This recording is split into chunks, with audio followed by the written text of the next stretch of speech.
Alright, let's try that again. I'm Lucas. And I'm Tara. We had this really cute intro planned in front of the Cabazon dinosaurs. But as you can see, the wind had an aggressive altercation with our microphone. But don't worry. Because we've got a colossal cavalcade of delightful destinations. And fascinating features throughout Palm Springs and the greater Coachella Valley. You're going to want to stick around. And remember to like, subscribe, and hit the notification bell.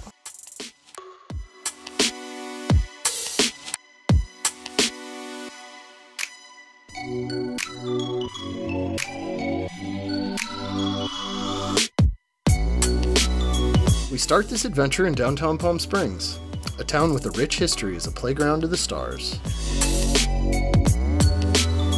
Dotted along Palm Canyon Drive is a walk of fame similar to the one in Hollywood, where names of notable entertainment industry figures are celebrated alongside former presidents, local civic leaders, and other contributors, including former Mayor Sonny Bono, who even gets his own statue.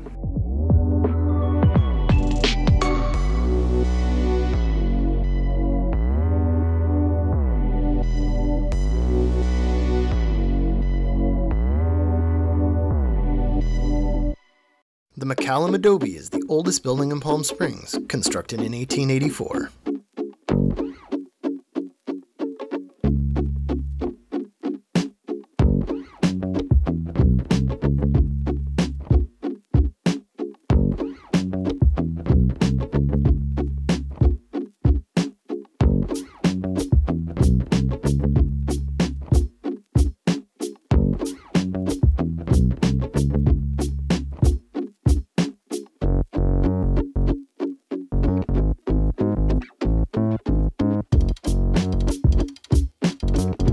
Downtown Palm Springs boasts numerous hallmarks of its past, but there is also a clear investment in the present and future, with many newer buildings and businesses juxtaposed against the 20th century landscape.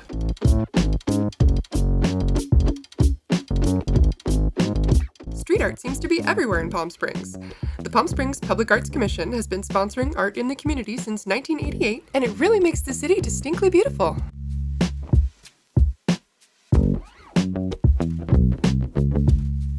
This is the Fault Line Meditation, an introspective path in the shape of California's fiercest landmark, the San Andreas Fault. The installation illuminates at night and is adorned by two signs, reading "Not yours" and "Not mine." They remind us that the fault is just a fault. It was here before us, and it will be here after us. It's not about passing the buck, it's about respecting it, learning from it, growing, and then moving on. It's easy to cling to something unhelpful, creating an inability to grow, trembling instead of understanding, and eventually getting paralyzed on the fault, blaming childhood, politics, the cat allergy, or worse, themselves.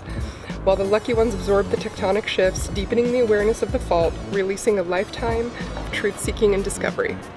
Find balance during unstable periods, turn fears into meditations, and remember the earth shouldn't move you, you should move with it.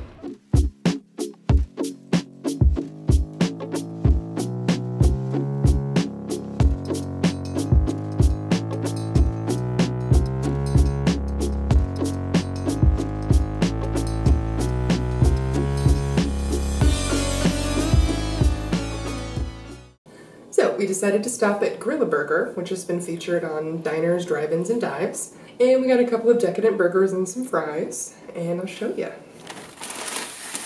Garlic fries. They smelled up the entire car. It was great. Luke got a salmon burger, and I got a turkey burger. And I suppose we'll describe them to you as we eat them.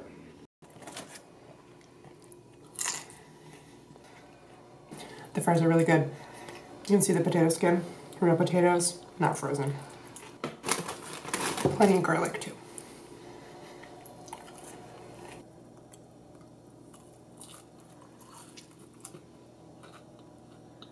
Kick-ass ketchup is kick-ass. I'm sensing some horseradish or something. It's got a kick. It's really nice. Most unique ketchup I've ever had, for sure. I got the NYC pretzel burger, which has, by my request, a turkey patty, beer cheese sauce, caramelized onions, bacon. Looks real good.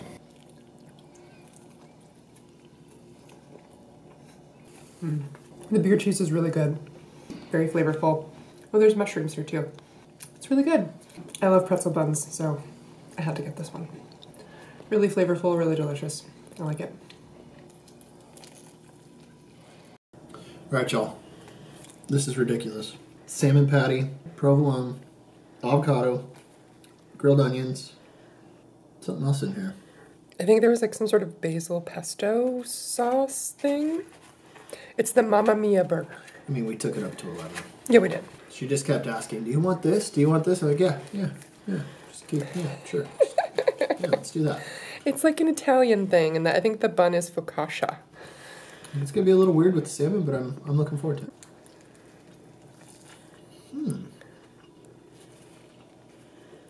Roasted red pepper. Roasted red peppers, yes. Wow. Very unique. It tastes like a pizza.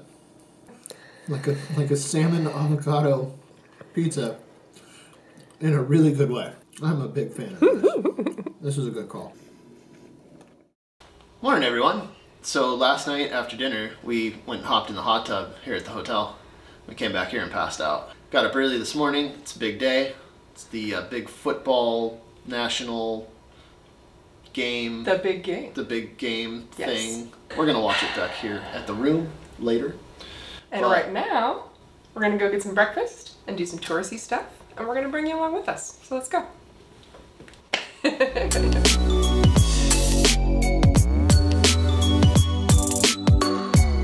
So, one of the things that Palm Springs is known for is its mid-century modern architecture. The style became popular after World War II, basically because of the studio system in Hollywood. The people who were committed to Hollywood contracts were not allowed to go beyond 2 hours drive of Hollywood at any given time. And so they found some place about 2 hours away in the middle of a desert oasis that was really cool. All the Hollywood stars started coming here, it became popular, hip, fashionable, and a lot of architecture started being built. The architects that came out here were inspired by the Bauhaus in Germany, a modern, simple design, and a la Frank Lloyd Wright, they adapted those plans to fit into the desert environment. So these houses are sort of stark and modern and clean, and they fit with the desert vibe. So we're gonna go on a tour. Come with us. Our tour begins at the Tramway gas station, which these days houses the Palm Springs Visitor Center. Designed by Albert Frey and Robeson Chambers and built in 1965, the hyperbolic paraboloid shape of its roof, yes, hyperbolic paraboloid, is a quintessential example of the quirky flourishes often found in this style. Our second stop is the Del Marcos Hotel. Designed by William Cody and completed in 1947, its bold angles, stone facade, and glass-enclosed lobby make this gorgeous hotel an exemplary early specimen of the desert modernism movement. The hotel's hip modern vibe makes it easy to picture members of the Rat Pack lounging poolside into the wee small hours of the morning.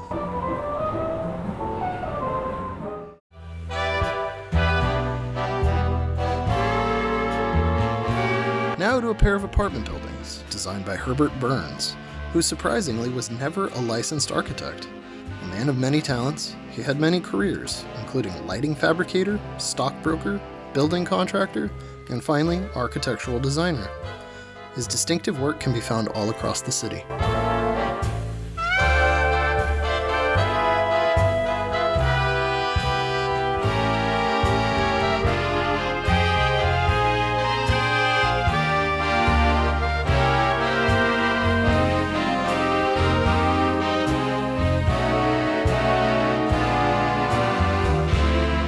There are so many superlative examples of desert modernism across Palm Springs that one could devote a whole weekend, or even longer, to driving around appreciating them.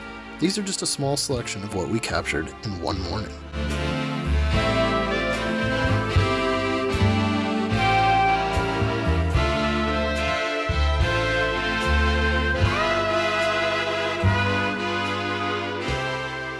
So we are at 1350 Ladera Circle, which was completed in 1960, designed by William Crystal for a couple who would die in a plane crash just 5 years later. It was rented by Elvis Presley between 1966 and 1967. He and Priscilla lived here part-time. It is a unique octagonal shape on the front here. That's the master bedroom. It's a super interesting house. It also features a 65-foot built-in banquette sofa, which I totally want to sit on. At this point, it's commonly known as the Elvis Honeymoon Hideaway. Of course, in order to live your mid-century modern dream life in Palm Springs, you'll need the perfect car. Might I recommend this fabulous 1959 Pontiac Catalina in Jade Mist Green that we found at a classic car dealership downtown.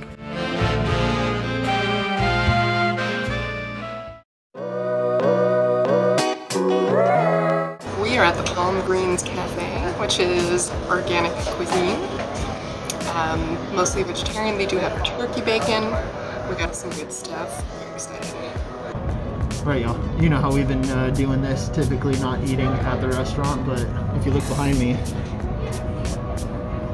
we got the whole patio to ourselves, basically, so I think we're safe here. Acai bowl, cacao nibs, goji berries, blueberries, kiwis, strawberries.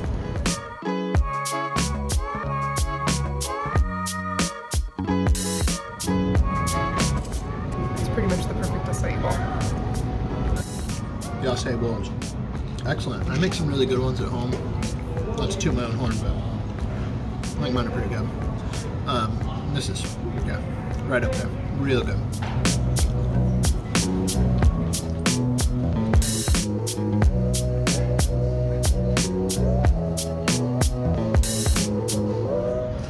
Breakfast burrito, eggs, turkey bacon, cheese, refried beans, enchilada sauce.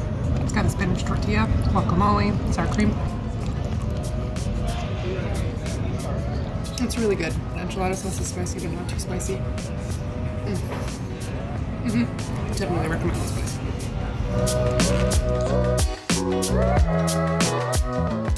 Hey everybody! So we've been running around all day doing an architecture tour, and we're finally back at the hotel. We picked up some food on the way back. We're gonna enjoy the big game.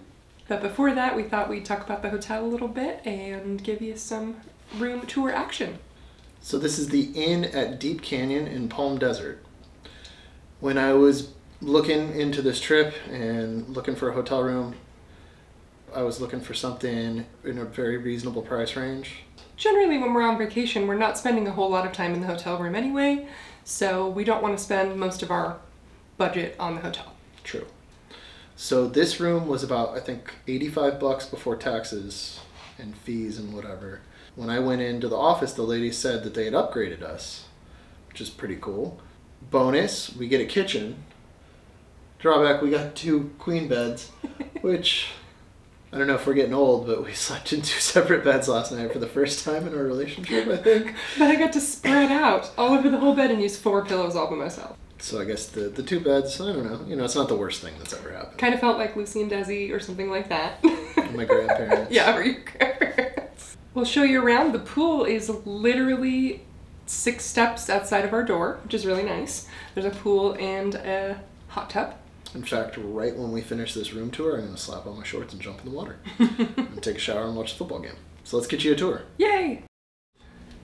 The pool is right there, which is pretty cool. And we have our TV. Decent. If we turn around the opposite way, we've got our Lucy and Desi beds, which are actually quite nice and comfortable, and the pillows were great. We've got a couch and a coffee table here, and a little dining table right next to it that has our dinner on it. And if we move a little further, we've got a little dining room, second dining room? I don't know. Got a little coffee area. They stocked that nicely for us. I made some coffee this morning, it was great. We've got some cute decor. We've got a sink, and they've stocked everything from dishes to silverware to trash bags and stuff. We've got a stovetop and oven, as well as a microwave, and an apartment-size fridge and freezer, which is great. We brought a cooler with some ice packs, and we're able to put the ice packs in the freezer so we can use them on the way home. Plenty of room in the fridge for all of our snacks and beverages. And into the bathroom area, we've got double-doored mirrored closet, plenty of space, which we have 3 things in, and a little vanity area. All of the expected items are here, and bathroom and shower in here, toilet and shower, bathroom. It's a bathroom. It's all very serviceable and none of it is very fancy, but it does work. And that's the space. Very exciting. So, for the big game today, we decided we needed some wings and nachos. So we found kind of a gourmet place to do that. It's called Black Book. And here's what we got.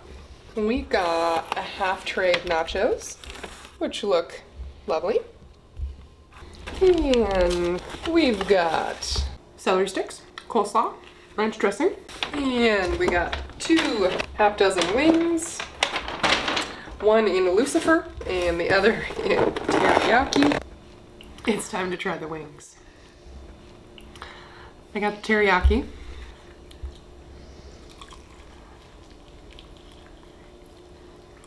It's actually really good.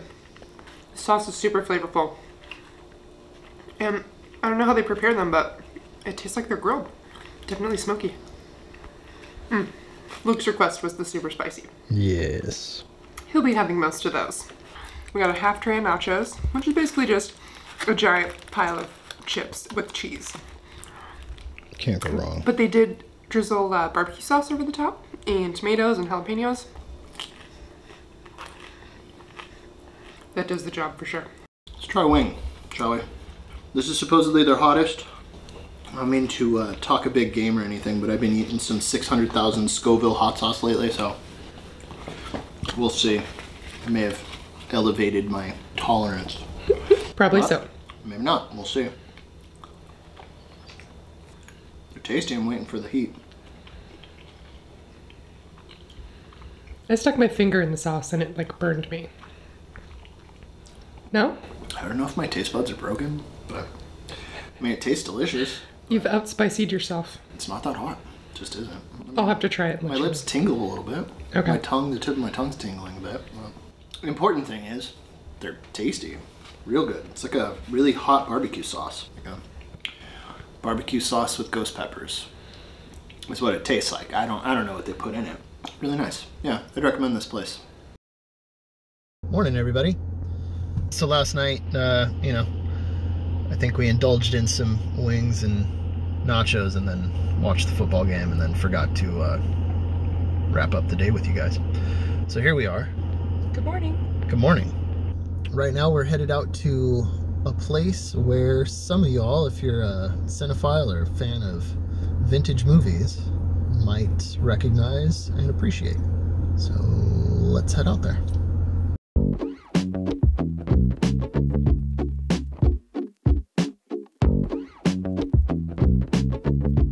We're here on Highway 74, and somewhere out there behind me on that road is a pilgrimage point for hardcore fans of the 1963 film It's a Mad, Mad, Mad, Mad World, which if you haven't seen, I highly recommend.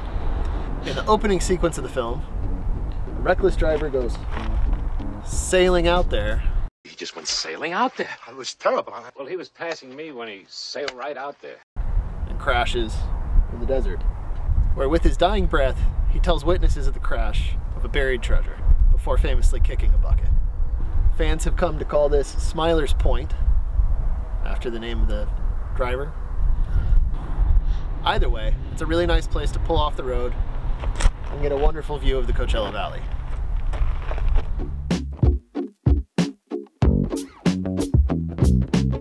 With another piece of mid-century history revisited, it's time for us to hit the road and head south. 2 miles east of the Salton Sea lies one of the most eccentric communities on the planet, a place called Slab City. At its entrance sits an epic monument to God and love, Salvation Mountain.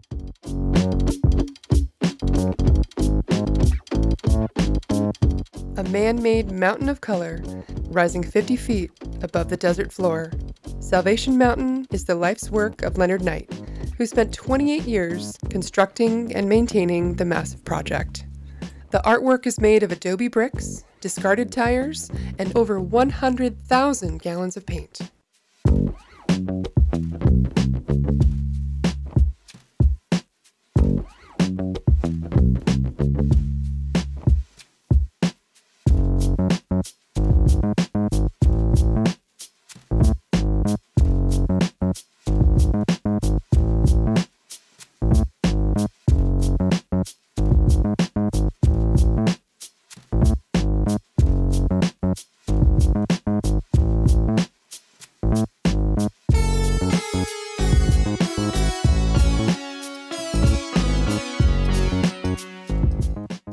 Back in the car, we head further into Slab City.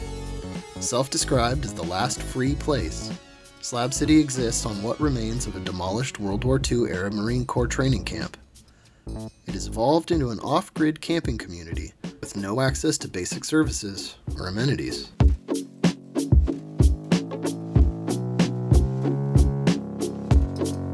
In addition to a functioning library, there is also an impressive trash art exhibit in the East Jesus section. We will link to a separate video of that down below.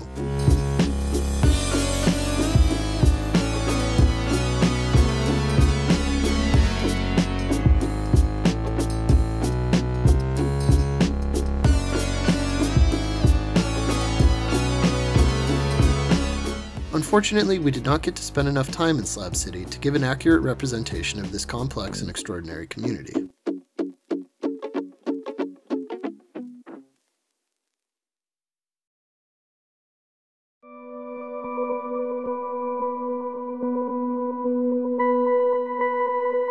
On the road again, this time back north, to Bombay Beach, the last vestiges of a once thriving resort town on the shores of a dying sea. These days, it largely presents as an apocalyptic desert wasteland at the tail end of a 30-year exodus. In 1990, its population was 929. That has now dwindled to around 175.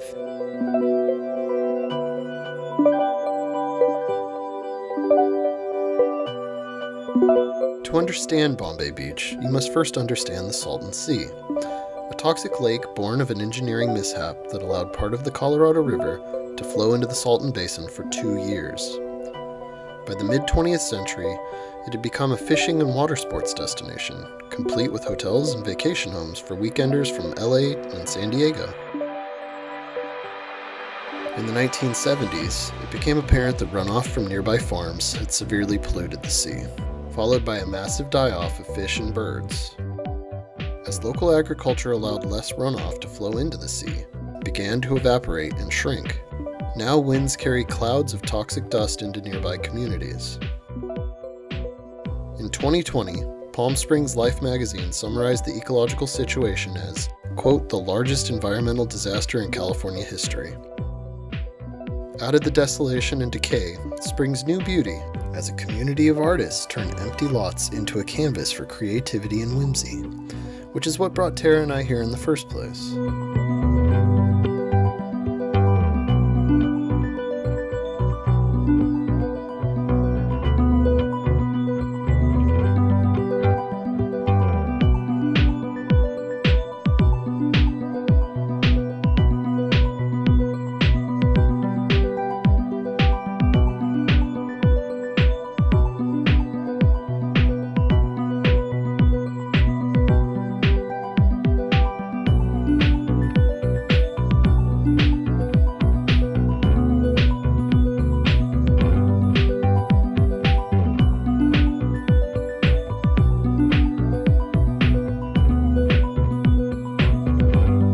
The art even spills out of the city onto the shores of the sea, and it's not unusual to see people searching for that perfect Instagram photo among the art and ruins.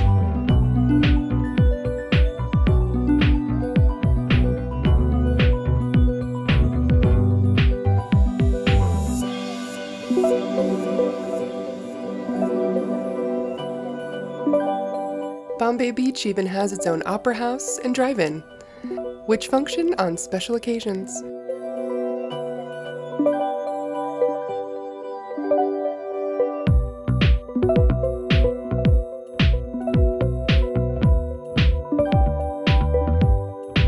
On our way out of town, nature called, and the Bombay Beach Bathroom Club answered the call. There's a proper bathroom in here. It actually flushes. Otherwise, it's just an empty, abandoned trailer with holes in the doors and walls and stuff. But somebody actually has running water and a proper running toilet in this random old trailer. It's pretty cool. And now there's time for one last stop on the way home.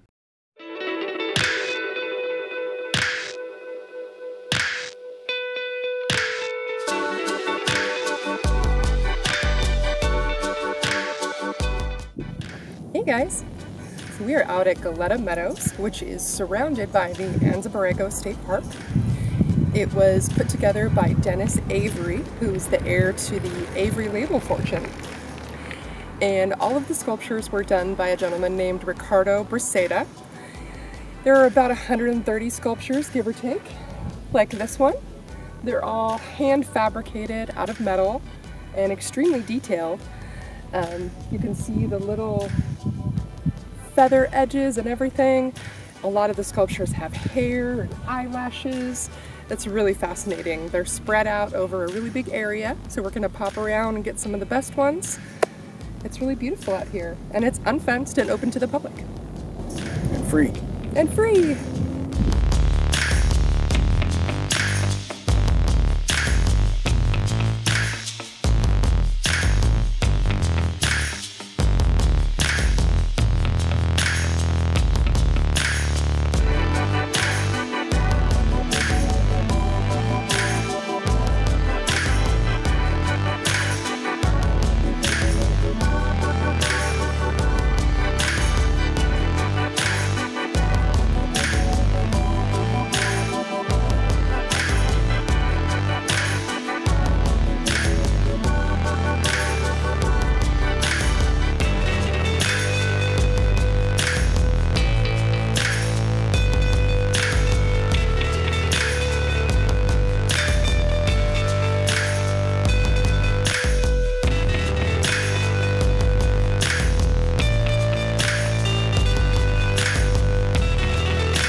Thank you so much for coming along on this adventure.